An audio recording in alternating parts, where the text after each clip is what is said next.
Muy bienvenidos a todos, buenas tardes.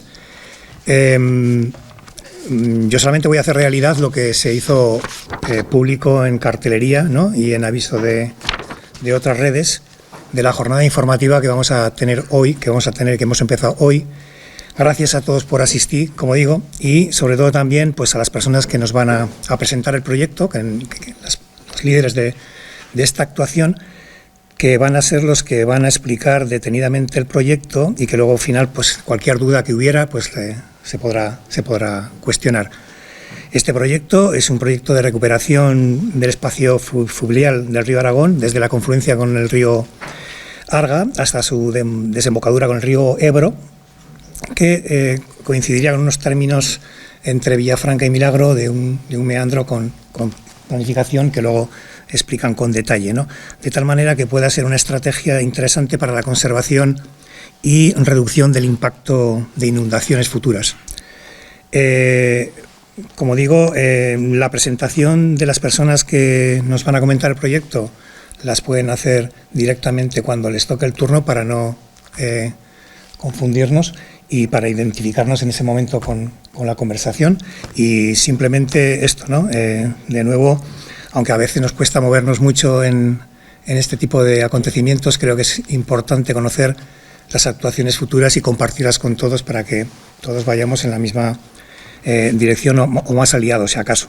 En cualquier caso, insisto, muchas gracias a las personas que nos acompañan por venir a explicarnos el proyecto y también a vosotros por asistir. Les dejo, pues, a su disposición toda la información que ya compartan, ¿vale? Gracias.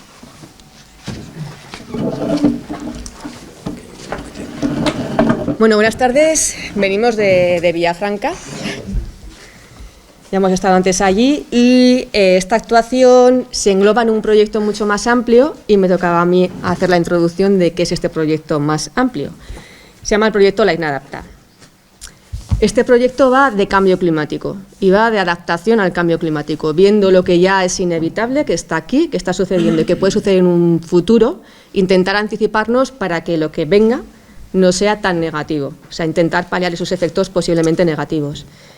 Y tenemos que hablar, pues, empezando con los efectos y las evidencias del cambio climático a nivel mundial, que hablan de incremento de temperaturas, de alargamiento de veranos, de aumento de noches tórridas. Sí, a nivel mundial, pero aquí en Navarra también lo estamos sufriendo.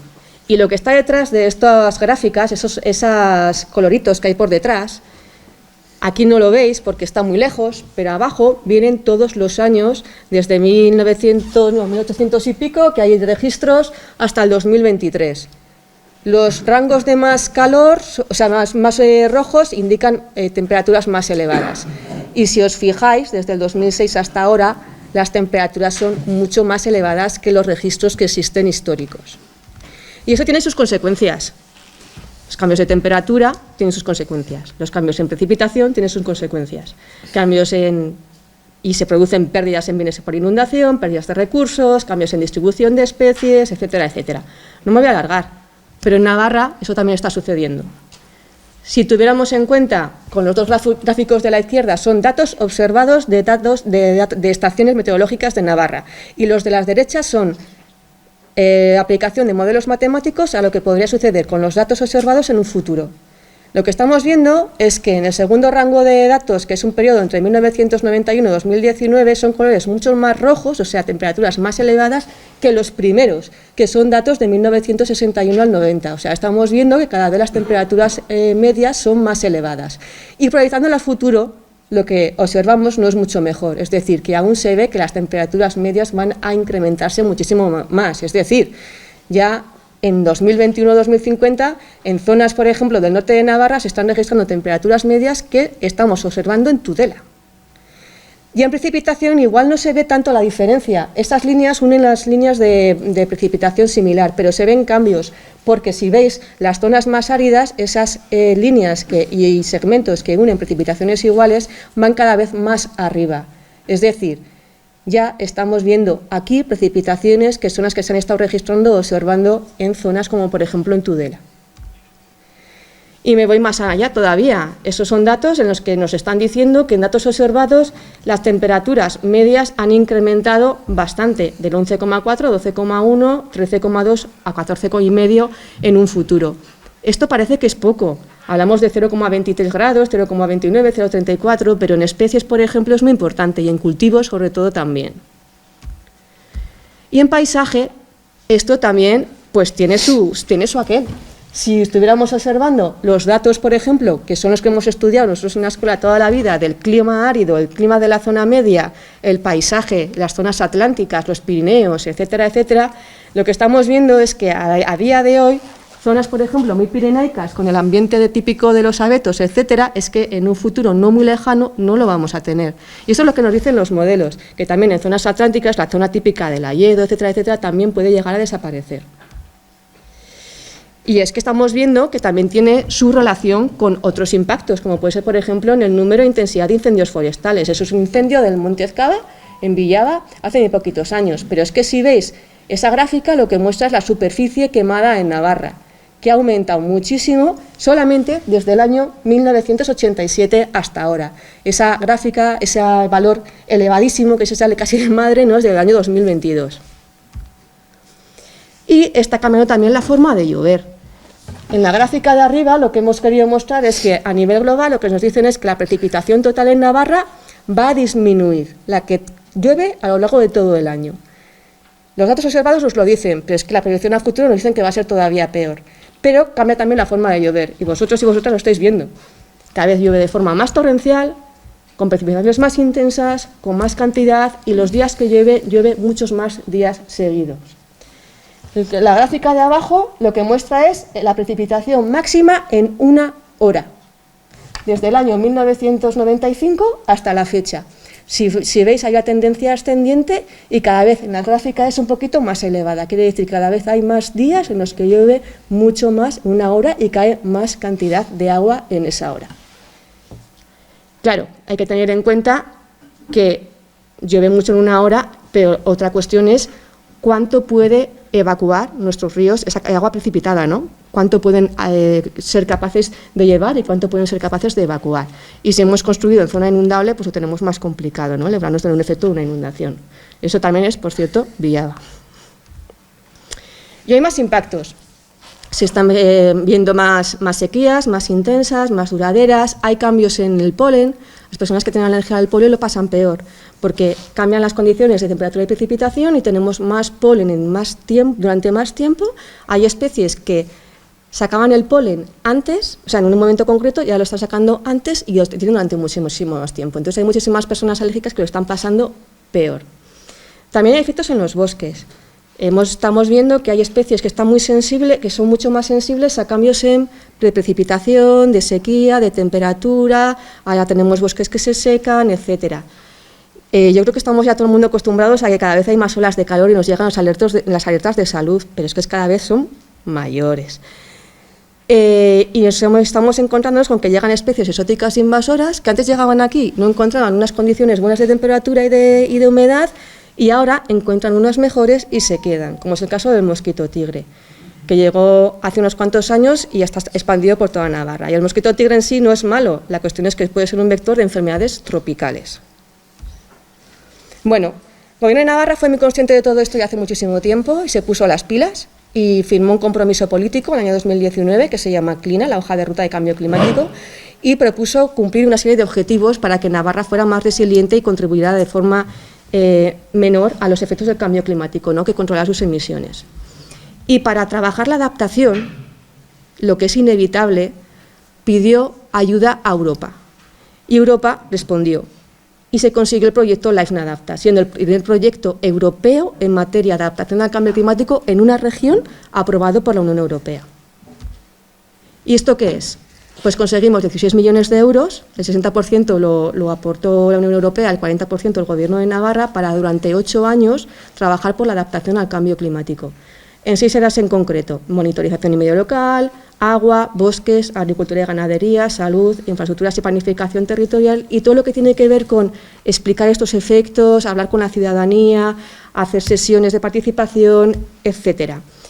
En estas acciones, en estos trabajos, trabajan 4 empresas públicas, además de Gobierno de Navarra, y una entidad de investigación que es la UNA. Las empresas son Oreca, NISA, Nasubinsa e Intia.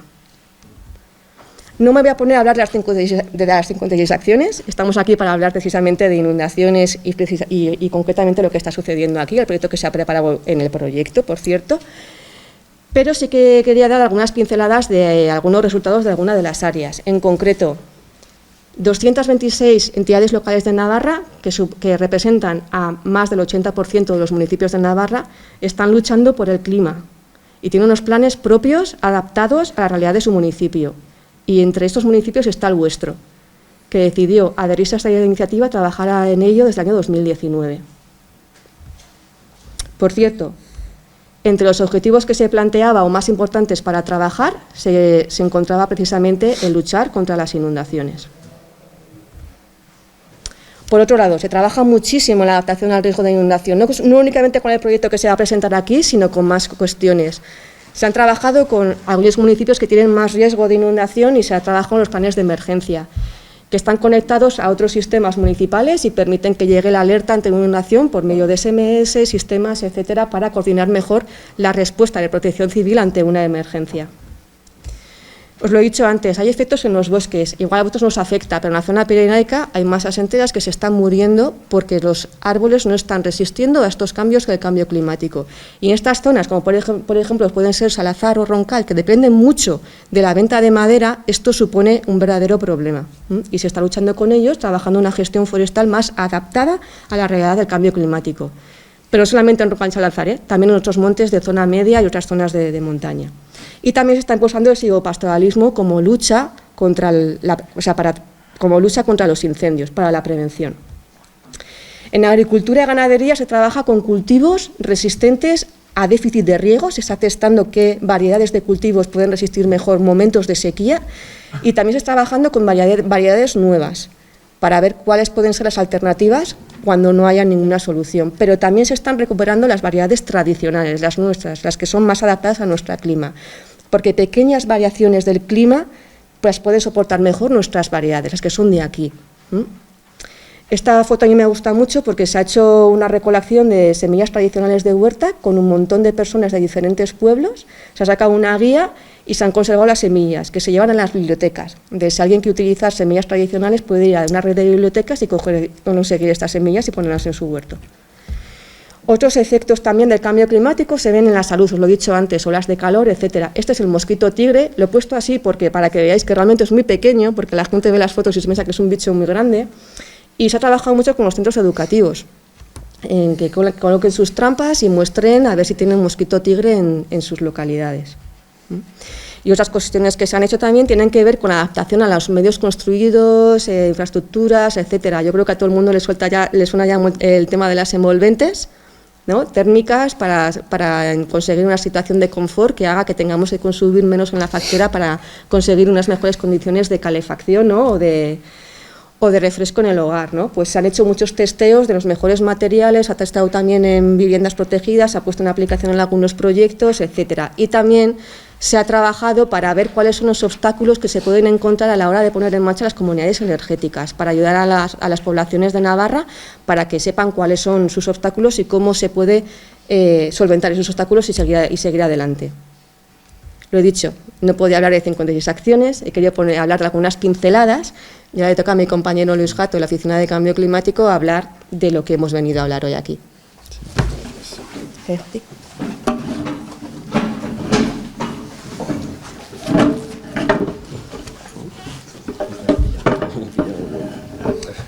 Hola, buenas tardes.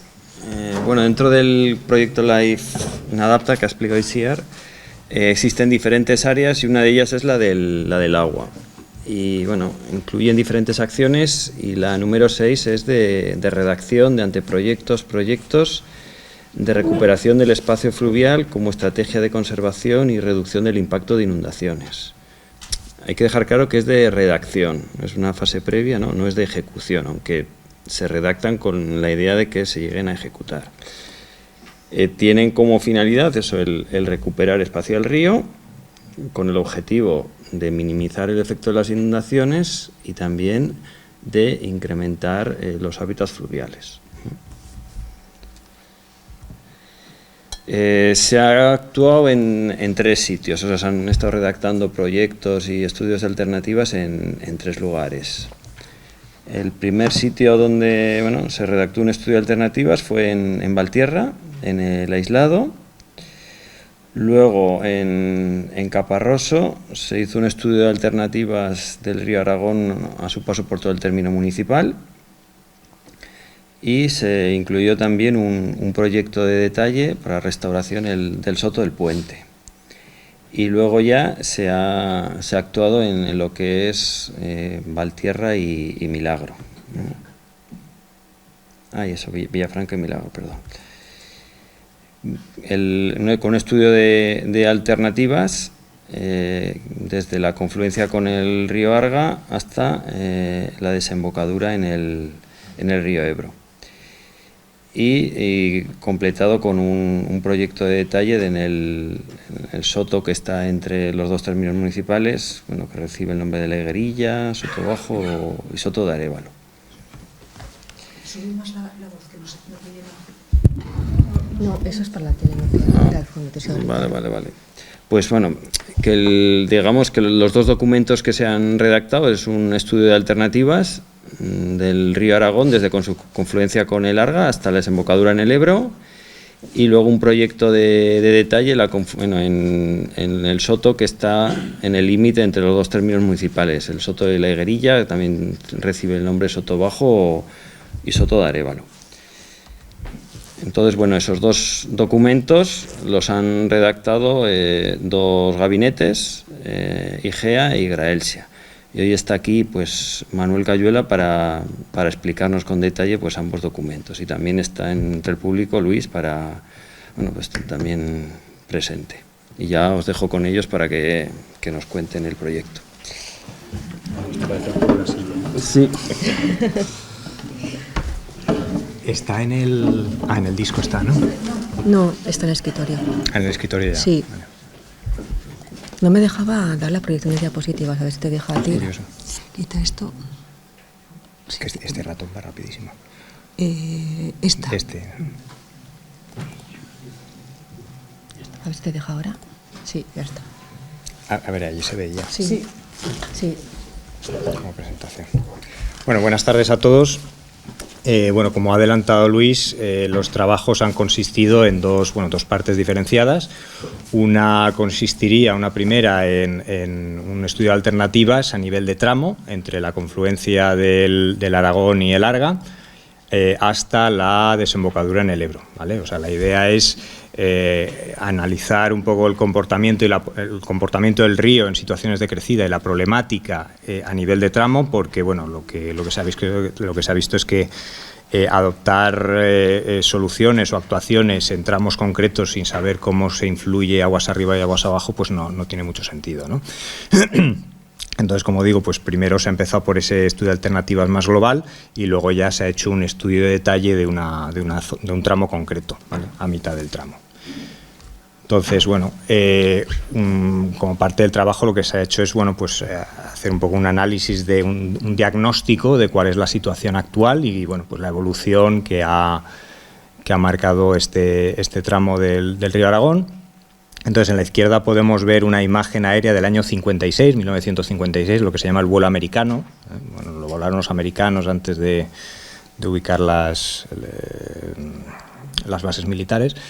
Y pues lo que se ve es un río con una dinámica muy activa, es decir, con unos meandros muy marcados, barras de grava que indican pues que el río iba moviéndose mucho, un cauce de aguas bajas, es decir, la anchura de la lámina de agua era muy grande, ¿no? Es un cauce muy ancho, un río muy ancho. Y se pueden ver los meandros que ha ido abandonando y volviendo a crear, ¿no? O sea, es como digo, pues un cauce muy dinámico, ¿no? Entonces, ¿qué ocurre? Pues con la evolución socioeconómica, el abandono rural y tal, pues la cuenca ha ido poco a poco cubriéndose de vegetación Y luego tenemos también la construcción de los embalses de Yesa y de Itoiz, más recientemente, que bueno, lo que han ido ha sido, ese conjunto de factores al final determina que tengamos un menor aporte de sedimentos al cauce y una mayor regulación de los caudales, ¿no? O sea, es decir, los caudales pico pues cada vez son menores, sobre todo las crecidas ordinarias, ¿vale? Las que son capaces, voy a decirlo así, las que Itoiz y Yesa son capaces de tragarse, ¿vale? Dicho así coloquialmente, ¿vale? Luego, además, en este tramo concreto, eso es a nivel de cuenca, ¿no? Lo que pasa es que, bueno, al final un tramo de cauce es el reflejo de lo que ocurre en su cuenca, aguas arriba, ¿vale? Eso tenemos que entenderlo. Pero también, concretamente en este tramo, se han llevado a cabo actuaciones también encaminadas a reducir en su momento el riesgo de inundación, pero bueno, que han tenido pues unos efectos no deseados, ¿no? Una de esas actuaciones, bueno, la principal ha sido la corta de meandros, ¿no? Que bueno, pues podemos ver aquí, por ejemplo, es precisamente el Soto de la Higuerilla. El cauce antiguamente, pues bueno, en algún momento circulaba. Pon el puntero porque no te ven Ah, ¿no se ve el cursor? No, con vale. el puntero sí. Puntero láser, ¿no? Aquí. Sí, ahí. Ahora sí, ¿verdad? Sí. Aquí está el Soto de la Higuerilla, ¿vale? Entonces, bueno, pues el cauce circulaba por esta zona, ¿vale? Cuando se decidió, pues bueno, extraer el material de toda esta zona, digamos que acortar la curva, ¿vale? Eso implica una reducción del recorrido, lo que implica un incremento de pendiente y un incremento de velocidad. Y lo que hace es provocar un incremento de las erosiones. Entonces, bueno, lo que esto en definitiva se traduce en que el río acaba profundizando y acaba reduciendo su anchura, ¿vale? Entonces, en esta imagen podemos ver, este es el Soto de la Higuerilla precisamente, visto desde aguas arriba hacia aguas abajo, ¿vale? O sea, Milagros quedaría aquí al fondo, ¿de acuerdo? Entonces, bueno, esta es precisamente la corta que se hizo, ¿eh? El río circulaba originariamente por aquí detrás y, bueno, pues el material que se extrajo se depositó en un gran motarrón que tenemos aquí y la margen izquierda se protegió con una serie de bloques de hormigón triangulares que, claro, con lo que es la incisión del cauce, pues han quedado descalzados y en muchas zonas, pues, digamos, pues se los va comiendo el río, digamos, ¿vale? Esto si lo vemos en una sección transversal, esto es un modelo digital del terreno, ¿vale? O sea, los colores azules, lo digo ya para las siguientes imágenes que veamos, los tonos azules son las zonas más profundas, ¿vale? Luego pasaríamos a verdes, de ahí a amarillos, naranjas, marrones y lo más alto que es aquí en el escarpe, pues en tonos blancos, ¿vale? Entonces, bueno, podemos ver que lo que es el antiguo cauce que venía por aquí, pues bueno, tiene esta cota, ¿de acuerdo? Y la canalización, podemos ver que, bueno, los datos de proyecto de cuando se ejecutó no disponemos de ellos, pero se estima que el río se hundió en torno a 5 metros, ¿vale? Eso, bueno, evidentemente luego tiene sus consecuencias y su problemática, ¿no? Como hemos visto en la imagen anterior, pues una de las consecuencias es que la anchura del cauce se reduce, ¿vale? Esto, bueno, pues lo que hemos hecho ha sido modelizar hidráulicamente, con un modelo hidráulico bidimensional, dos situaciones, ¿no? Que son las crecidas de 10 años de periodo de retorno y las de 25 años de periodo de retorno, ¿vale? Son crecidas en teoría relativamente frecuentes, porque de 10 años hablaríamos que en un periodo de 100 años pues ocurrirían de 10 veces, ¿vale? Y las de 25 años, pues que en ese periodo pues ocurrían, que en 100 años se verían de media, hablamos siempre de medias, 4 veces. ¿Vale? Entonces, bueno, podemos ver, estos son las velocidades en tonos rojos, las velocidades más altas y pasando pues a amarillos y luego a azules, las velocidades más bajas. Podemos ver cómo el río pues acaba tomando como zonas de flujo preferente los antiguos meandros, ¿no? Que todavía están marcados en la topografía, sin embargo, una cosa que llama mucho la atención enseguida es este obstáculo, ¿vale?, tan marcado que tenemos aquí, que es la carretera antigua que no tiene obras de drenaje, ¿no? Con lo cual al final actúa como un dique, ¿vale?, como una presa que lo que hace es remansar hacia aguas arriba, ¿vale? Porque, bueno, pues lo que está haciendo al fin y al cabo es bloquear el flujo y nos inunda más zonas de lo que en teoría debería, ¿no? O sea, podemos ver la inundación, digamos, es relativamente irregular, ¿vale? Para 25 años, pues vemos, bueno, en cuanto a la distribución de las velocidades lo mismo, ¿vale? El río acaba tomando como zonas preferenciales los antiguos cauces. Y vemos que ya la carretera acaba siendo desbordada, pero el problema está en que acaba desbordando por una zona muy alejada, en teoría, del río, ¿no? Entonces nos está provocando unas inundaciones en zonas de la margen izquierda muy alejadas del propio río, ¿no? O sea, es una inundación un tanto, vamos a decir, poco natural, ¿vale?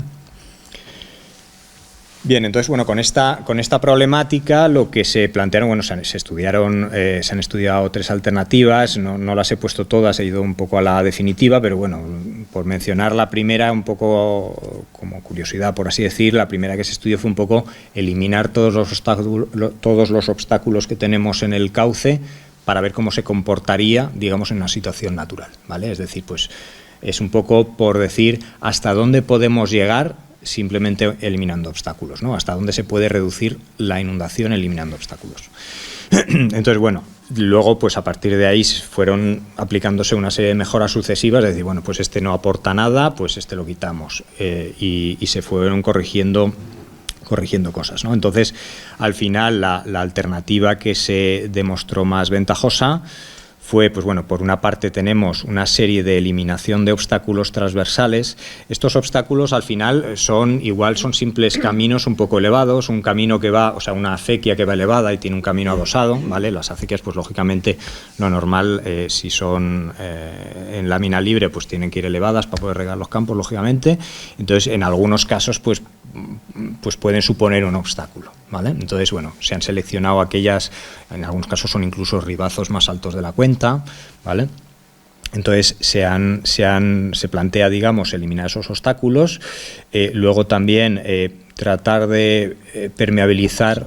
Es que no es eliminar, que es rebajar. Sí, rebajar, sí. O sea, quiero decir, al final sería adaptar, ¿vale? O sea, bueno, por entrar un poco en detalle, o sea, al final, esos obstáculos también, el hecho de que el agua los rebase implica que hay un salto y eso implica mayores daños, ¿vale? Porque nos produce erosiones aguas abajo y al final se descalza la infraestructura y donde mayores daños hay después de una inundación, lo sabréis perfectamente, vamos, es cuando se producen saltos, ¿no? Es decir, un salto de una mota, entonces en el momento que tienes esa velocidad mayor, tienes mayores erosiones y mayores daños, ¿no? Entonces se trataría de adaptar esos tramos, ¿vale? Como apuntaba muy bien Luis, o sea, de adaptarlos rebajando para tratar de que los daños sean menores. Pues en el caso de una acequia, pues igual sería intubarla, cuestiones así, ¿de acuerdo? Luego, por otro lado, se plantea permeabilizar esos rellenos resultantes, ¿no?, de haber hecho la corta y que se depositaron en la margen y al final están constriñendo el cauce a una zona, a un tramo muy determinado, ¿vale? Y eso eleva la cota. Y luego, bueno, pues se plantea el ejecutar una serie de obras de paso en la carretera. La circunvalación ya los tiene, pues, prácticamente todas las infraestructuras modernas están obligadas a llevar esas obras de paso, entonces se trataría de habilitar esa serie de obras de paso, ¿vale?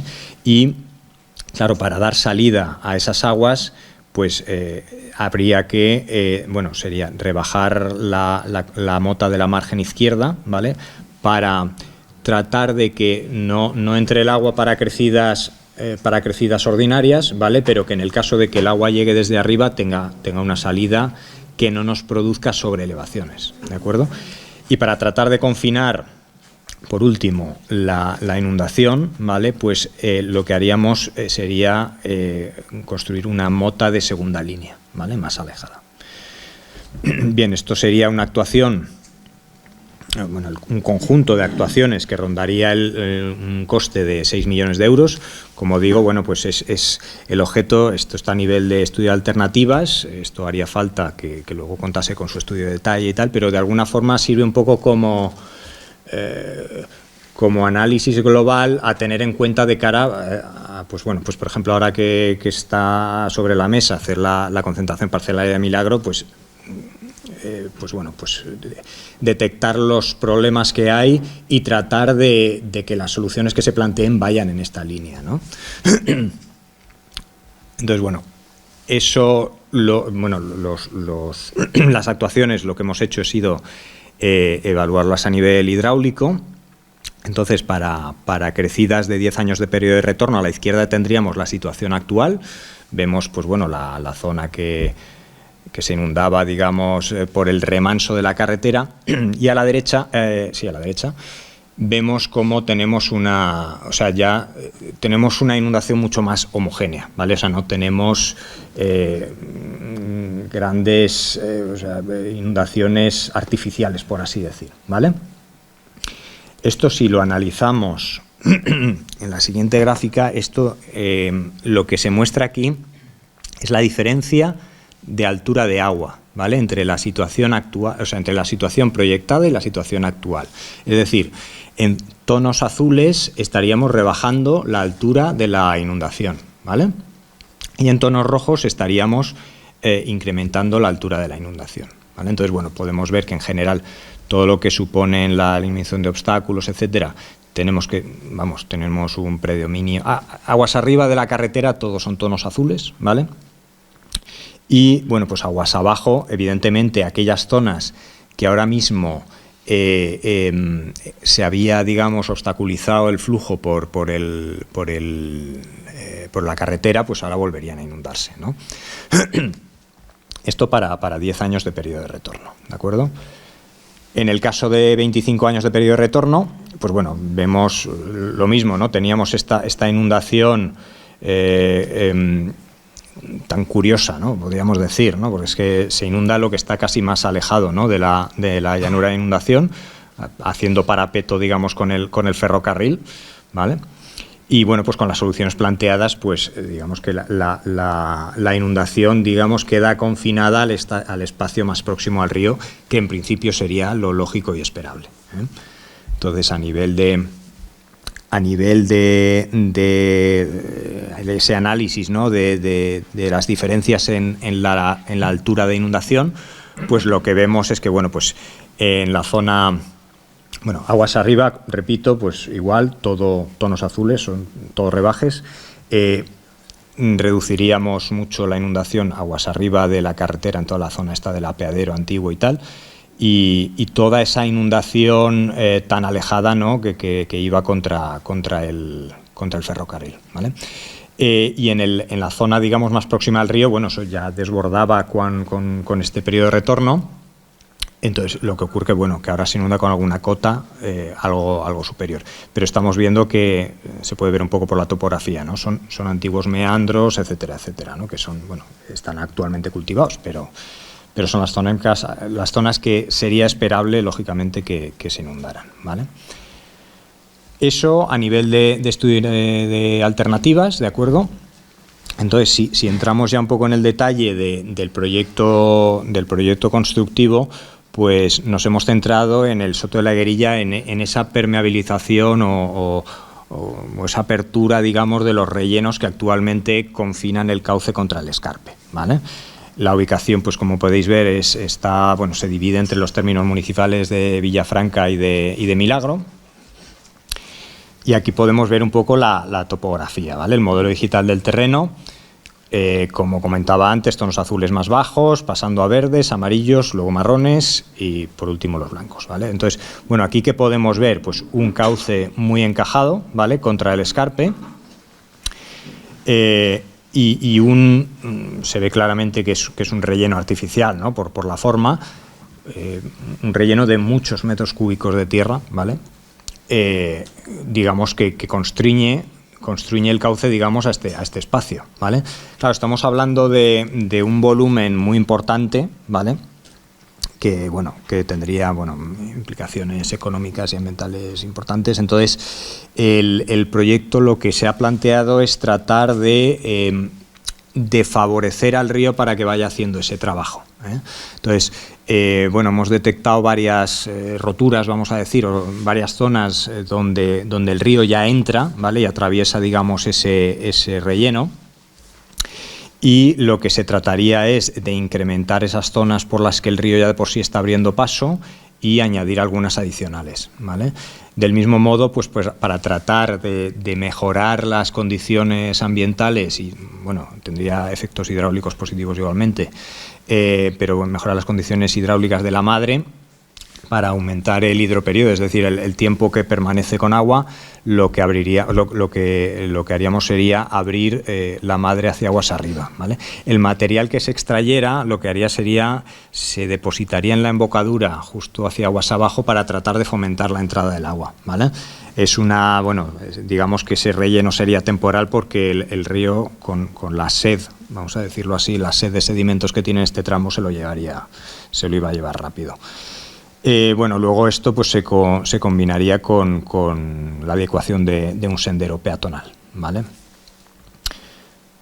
Esto, pues es un proyecto que relativamente sencillo, ¿vale? Al final es movimiento de tierras y el acondicionamiento del sendero, y pues tendría un presupuesto de 86.000 euros. Si nos metemos a analizar, porque también hemos analizado de forma particular los efectos de estas actuaciones, pues a nivel de las velocidades, lo he puesto porque se ve un poco la entrada del agua por donde queríamos que entrara, ¿no? Entonces, de acuerdo con el modelo podemos ver que funciona como se esperaba, ¿de acuerdo? Y si analizamos la diferencia de las alturas de cota de lámina de agua, ¿vale? Pues podemos ver que como es esperable y deseable, digamos, pues la zona del soto, el interior del soto, se inundaría con mayores cotas. Una cuestión que no he mencionado antes es que una de las consecuencias de que el río se acabe clavando, digamos, o el lecho se vaya hundiendo, es que al final el nivel freático también acaba bajando, y eso, una de las consecuencias que se puede ver muy bien en este paraje es que los sotos de ribera acaban desconectados del nivel freático, entonces se produce una bastante mortandad de arbolado, sobre todo sustitución de unas especies por otras también, pero que se puede ver muy bien la mortandad que hay ahí en la zona precisamente por efecto de la sequía, ¿no? Por esa bajada del nivel freático. Entonces, con este proyecto conseguimos que en el caso de las crecidas, ¿vale?, que entre más agua en el soto, que es un poco lo que queremos, y al estar incrementando la sección de desagüe en ese espacio, ¿vale?, que actualmente es espacio de vegetación natural, conseguimos reducir la cota de inundación en las zonas de campos de cultivo colindantes, ¿vale?, que es, digamos, toda esa zona azul que se ve, ¿de acuerdo? Entonces, con eso conseguiríamos los objetivos que buscábamos, ¿vale? Eso era para 10 años de periodo de retorno, y para 25 pues más o menos parecido, ¿no? Tenemos las entradas se ven, son para las dimensiones del conjunto, pues no es muy grande, pero se pueden apreciar en el modelo, ¿vale? Y las diferencias para 25 años de periodo de retorno son un poco más discretas, digamos, porque al final para 25 años ya hemos visto que se inunda todo, generalmente, de forma generalizada, pero sí que conseguimos reducir algo las cotas de inundación en los campos de cultivo, ¿de acuerdo? Entonces, pues esto es todo, y pues si hay preguntas es el momento.